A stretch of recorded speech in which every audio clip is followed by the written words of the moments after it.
Do you ever just want to grab yourself by the neck and shake yourself aggressively and ask, what are you doing with my life?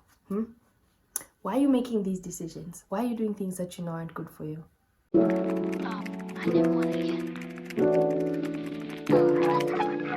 Self-sabotage is when you do things or don't do things that prevent or block your success and keep you from achieving certain goals. It could either be subconsciously or consciously, but either way, it's a problem. Self-sabotage or self-destructiveness can look like a lot of things, and here are a few examples. Procrastination, very easy to understand. Perfectionism, also kind of easy to understand. If you hold yourself to a standard that's too high, you might find yourself failing a lot more, and that can keep you from trying anything in your life at all. Reprioritization, which is, for example, when you say, oh, I can't work out because I have to do this assignment. You should be doing both. That's an example of self-sabotage. Pleasure and self-care. Sometimes you pretend that, oh, I deserve this piece of pie, but you didn't work out at all last week. That is self-sabotaging behavior, because maybe if you did those workouts, you'd have burned those calories and then you'd be able to afford that extra piece of pie, but you didn't, and you're lying for self-care. You're lying for it. Some of us could be much further along in the goals and in the plans that we have for ourselves, but because of certain eating habits, because of certain sleeping habits, certain relationships, certain coping mechanisms, for example, your tendency to distance yourself from others, you're not where you can be. And I don't know about you, but that does not sound good. In my opinion, the best way to deal with this type of thing is to figure out the why, and then once you erase the why, you erase the issue. And I know it's easier said than done, but learning about it is the first step, and that's what today's video is all about. Why you self-sabotage and how you can stop doing those bad manners.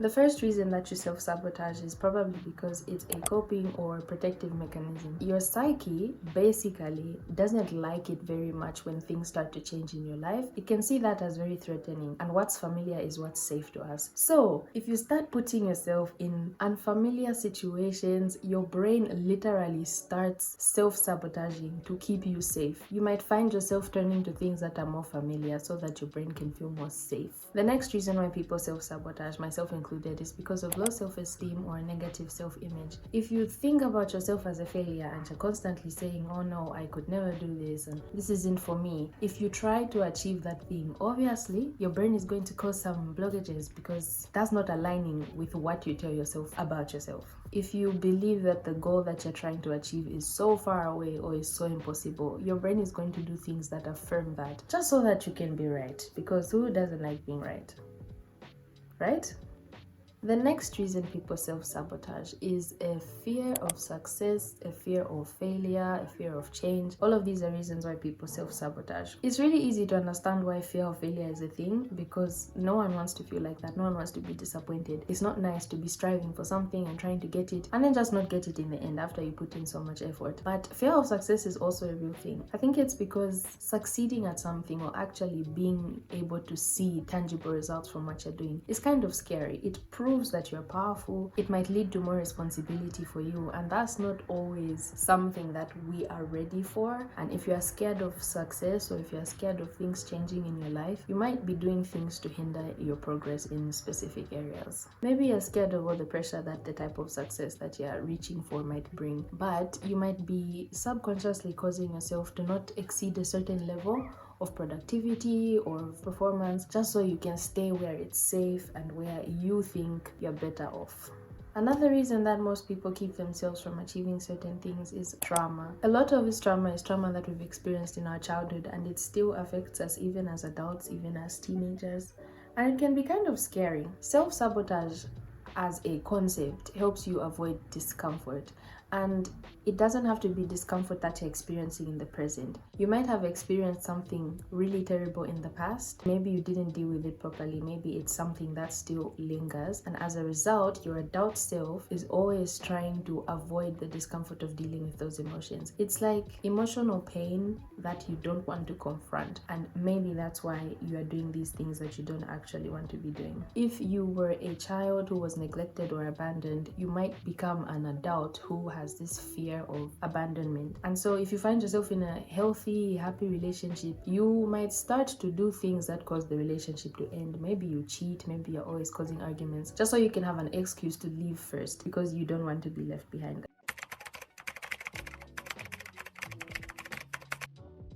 The first, and I think this is the most helpful thing I've read in a very long time, is to shift the narrative. Literally, just reframe your entire experience with self-sabotage. You need to start to have more compassion for yourself because now you understand that you're just trying to keep yourself safe. There's a lot of scary things in the world, and whether those threats are real or not, to you, those feelings are real. And just validate yourself and just be like, bro, I get you. But you're fine, okay? If you get a promotion, you're not gonna die. You're going to be okay. You will perform just fine. Second way to deal with self-sabotage is obviously self-awareness. Observe the things that trigger you. What void is your self-sabotaging trying to fill, and how can you fill that void in a much healthier way? For example, I struggle with sleep, right? And it's usually caused by anxiety. I just don't like the idea of not getting enough sleep because I'm obviously trying to be healthier. So when I close my eyes, and I'm laying there 10 minutes, I'm not sleeping. 20 minutes, I'm not sleeping. I start to anticipate struggle and I start to anticipate frustration. Both things that I don't want to deal with at 2 in the morning. You know what I mean? So what do? I get out of bed and I even tell myself, I just need to get tired. I just need to exhaust myself. And you know what time I get exhausted? 7 in the morning. Is that a healthy sleeping pattern? Obviously, it's not. And did I know this as I was getting out of bed? Yes, I did. Did I do it anyway? For days in a row. It's not enough to just know the things that trigger you. You need to start to challenge them and start to address them like man to man. Create a plan to stop this behavior. For example, my plan is whenever I'm struggling to fall asleep, I just will not get out of bed. I don't care. If you want, you can even dance on the bed, but staying in bed is a must. The next way to deal with self-sabotage is to counter negative self-talk with positive self-talk. And I know this is so difficult to do. It's definitely one of those things that's a lot easier said than done. But I hope that this is a starting point for you. Every time you catch yourself saying something nasty about yourself or to yourself, you need to quickly quench it and turn it around. Say the exact opposite of what your brain is telling you about yourself, and I promise you, you will notice a change. You really will. Another very useful tip is to journal your self-sabotaging thoughts. I think it's a lot easier to catch the nonsense when it's like down here on a paper versus up here. As soon as you start jotting down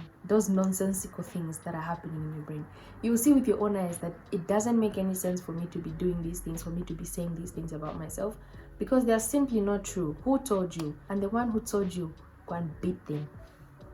No, I don't condone violence. Please be gentle, forgive them and move on.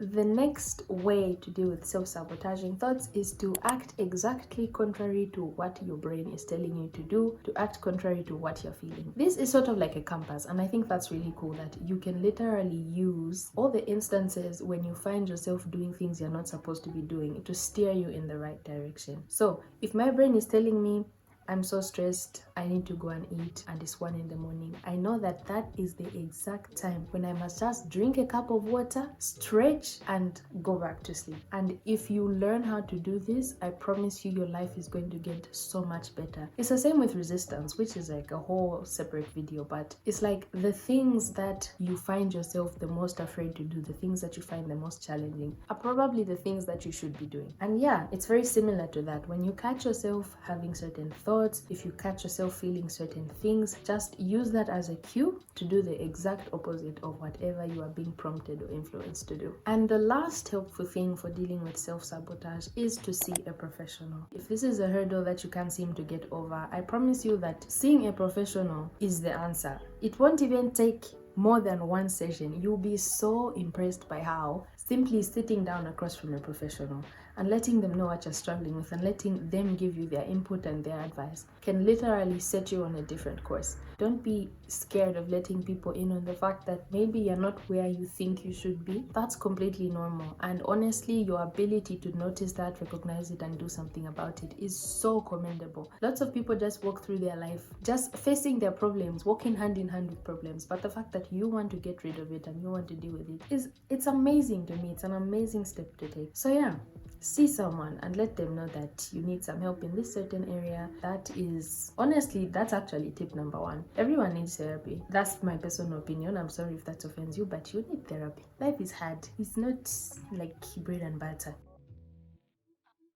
Remember to go slowly and remember to be very kind with yourself. It's not easy to be confronting these difficult things at all. And remember that you are literally the problem. So if your brain even sniffs out 1 ounce of self-improvement, it will start acting up, and you should be aware of that and just ease yourself into it so that you don't give yourself too much of a shock. But I believe in you. You can definitely do this. I can definitely do this. And yeah, let's just keep trying. I mean, what's the worst that can happen? Thank you so much for watching. I hope you enjoyed this video. If you did, please leave a like and a comment, and I will see you guys in my next video. Bye.